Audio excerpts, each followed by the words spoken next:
Assalamu alaikum and welcome to Zikr. Chapter 8, Surah Al Anfal, Battle Gains. The main part of this Medinan surah is a comment on the Battle of Badr near Medina. The first fought between the Muslims and their Meccan opponents in the second year after the migration. The Muslims, some of whom were at first reluctant to fight, won in spite of being vastly outnumbered, and began to question the distribution of the gains. The surah reminds them that it was God who brought about their victory. Verse 41 shows how the gains were to be distributed. It advises Muslims and comments on the role of the hypocrites and on those who always break their treaties. Verse 56, ending with a statement about loyalties and alliances. Bismillah ar-Rahman ar-Rahim, in the name of God and the Lord of mercy, the giver of mercy. They ask you, Prophet, about distributing the battle gains. Say, that is a matter for God and His Messenger. So be mindful of God and make things right between you. Obey God and His Messenger if you are true believers. True believers are those whose hearts tremble with awe when God is mentioned, whose faith increases when His revelations are recited to them, who put their trust in the Lord, who keep up the prayer and give to others out of what we provide for them. Those are the ones who truly believe. They have high standing with their Lord, forgiveness and generous provision. For it was your Lord who made you, Prophet, venture from your home for a true purpose, though a group of the believers disliked it and argued with you about the truth after it had been made clear, as if they were being driven towards a depth they could see with their own eyes. Remember how God promised you believers that one of the two enemy groups would fall to you. You wanted the unarmed group to be yours, but it was God's will to establish the truth according to His word and to finish off the disbelievers, to prove the truth to be true and the false to be false, much as the guilty might dislike it.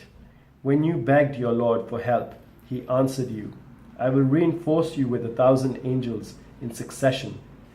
God made this a message of hope, to reassure your hearts. Help comes only from God. He is mighty and wise. Remember when He gave you sleep as a reassurance from Him and sent down water from the sky to cleanse you, to remove Satan's pollution from you, to make your heart strong and your feet firm. Your Lord revealed to the angels, I am with you. Give the believers firmness. I shall put fear into the hearts of the disbelievers. Strike above their necks and strike all their fingers. That was because they opposed God and His Messenger. And if anyone opposes God and His Messenger, God punishes him severely. That is what you get. Taste that. The torment of the fire awaits the disbelievers. Believers, when you meet the disbelievers in battle, never turn your backs on them. If anyone does so on such a day, unless maneuvering to fight or to join a fighting group, he incurs the wrath of God, and hell will be his home, a wretched destination. It was not you who killed them, but God. And when you, Prophet, threw sand at them, it was not your throw that defeated them, but God's to do the believers a favor. God is all-seeing and all-knowing. That is what you get. And God will weaken the disbelievers' design. Disbelievers, if you were seeking a decision now, you have witnessed one. If you stop here, it will be better for you. If you return, so shall we. And your forces, though greater in number, will be of no use to you. God is with the believers. Believers, obey God and His Messenger. Do not turn away when you are listening to Him. Do not be like those who say, we heard, though in fact they were not listening. The worst creatures in God's eyes are those who are willfully deaf and dumb, who do not reason. If God had known there was any good in them, He would have made them hear, but even if He had, they would still have turned away and taken no notice. Believers, respond to God and His Messenger. when he calls you to that which gives you life. Know that God comes between a man and his heart, and that you will be gathered to him. Beware of discord that harms not only the wrongdoers among you. Know that God is severe in his punishment. Remember, when you were few, victimized in the land, afraid that people might catch you, but God sheltered you and strengthened you with his help and provided you with good things so that you might be grateful. Believers, do not betray God and the messenger, or knowingly betray other people's trust in you. Be aware that possessions and your children are only a test, and that there is tremendous reward with God. Believers, if you remain mindful of God, he will give you a criteria to tell right from wrong and wipe your bad deeds and forgive you. God's favor is great indeed. Remember, Prophet, when the disbelievers plotted to take you captive, kill, or expel you, they schemed, and so did God. He is the best of schemers. Whenever our revelation is recited to them, they say, "We have heard all this before. We could say something like this if we wanted. This is nothing but ancient fables." They also said, "God, if this really is the truth from you, then rain stones on us from the heavens, or send us some other painful punishment." But God would not send them punishment while you, Prophet, are in their midst. Nor would he punish them if they sought forgiveness. Yet why should God not punish them when they debar people from the sacred mosque, although they are not its rightful guardians? Only those mindful of God are its rightful guardians. But most of the disbelievers do not realize this. Their prayers before the house are nothing but whistling and clapping. So taste the punishment for your disbelief. They use their wealth to bar people from the path of God, and they will go on doing so. In the end, this will be a source of intense regret for them. They will be overcome and herded towards hell. God will separate the bad from the good, place the bad on top of one another, heaping them all up together, and put them in hell. They will be the losers. Prophet, tell the disbelievers that if they desire, their past will be forgiven. But if they persist, they have an example in the fate of those who went before. Believers, fight them until there is no more persecution and all worship is devoted to God alone. If they desist, then God sees all that they do. But if they pay no heed, be sure that God is your protector, the best protector and the best helper. Know if 1/5 of your battle gains belongs to God and the messenger, to close relatives and orphans, to the needy and travelers. If you believe in God and the revelation we sent down to our servant on the day of decision, the day when the two forces met in battle, God has power over all things. Remember when you were on the near side of the valley and they were on the far side, and the caravan was below you. If you had made an appointment to fight, you would have failed to keep it. But the battle took place, so that God might bring about something already ordained, so that those who were to die might die after seeing a clear proof, and so that those who were to live might live after seeing a clear proof. God is all hearing and all seeing. Prophet, remember when God made you see them in your sleep as few. If he had shown them to you believers as many, you would certainly have lost heart and argued about it.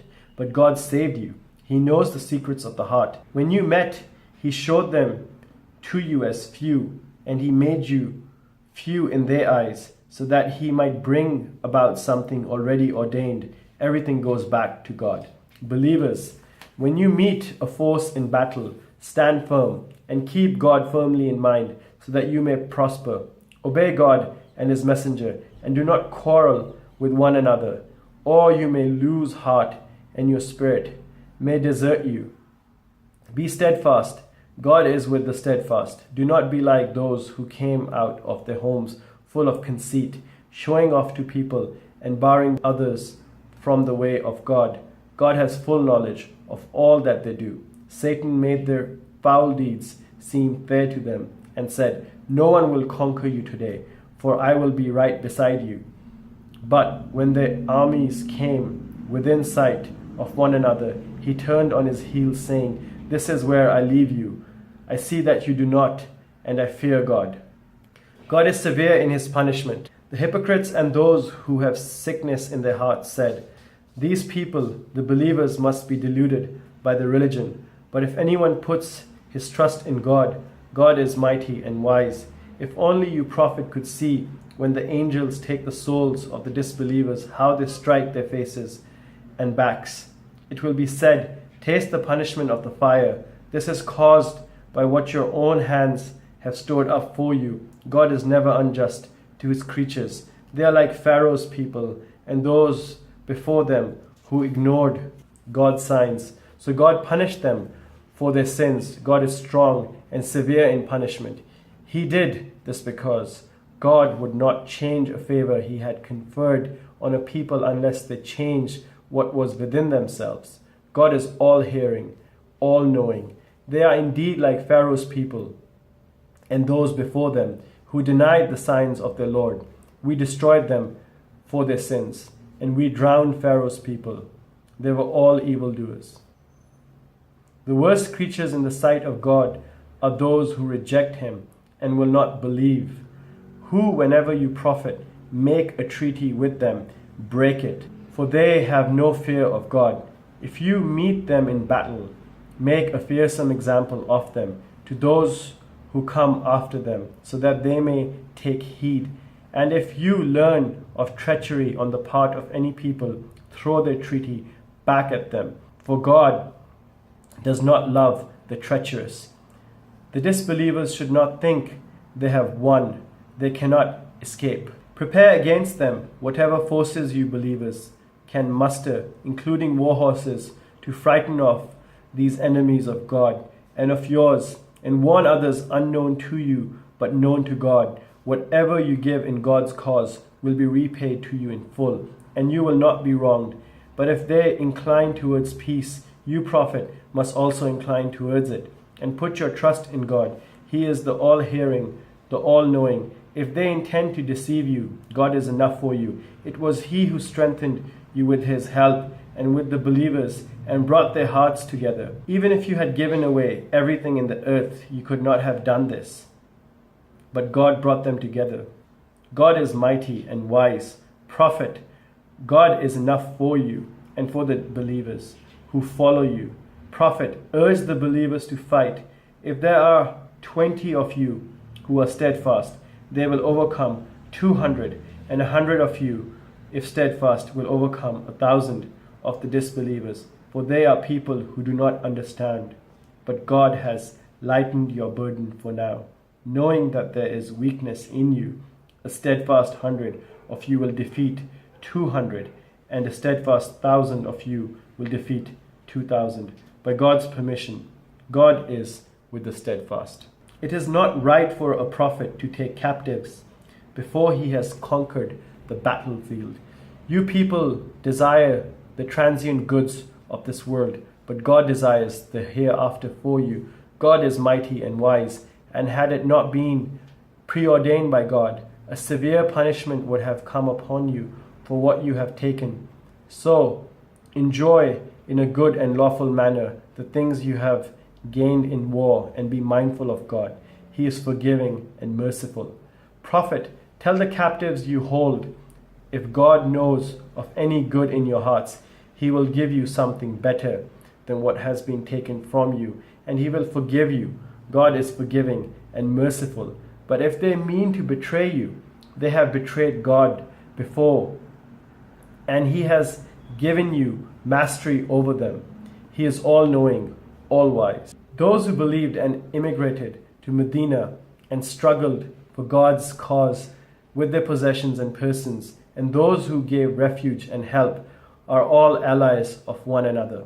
As for those who believed but did not immigrate, you are not responsible for their protection until they have done so. But if they seek help from you against religious persecution, it is your duty to help them, except against people with whom you have a treaty. God sees all that you do. The disbelievers support one another. If you do not do the same, there will be persecution in the land and great corruption.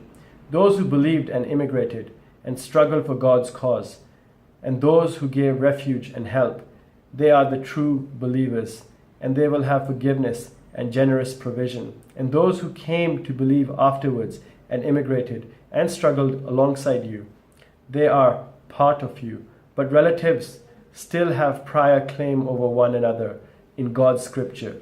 God has full knowledge of all things. Ameen. Sadaqallah al-Azim.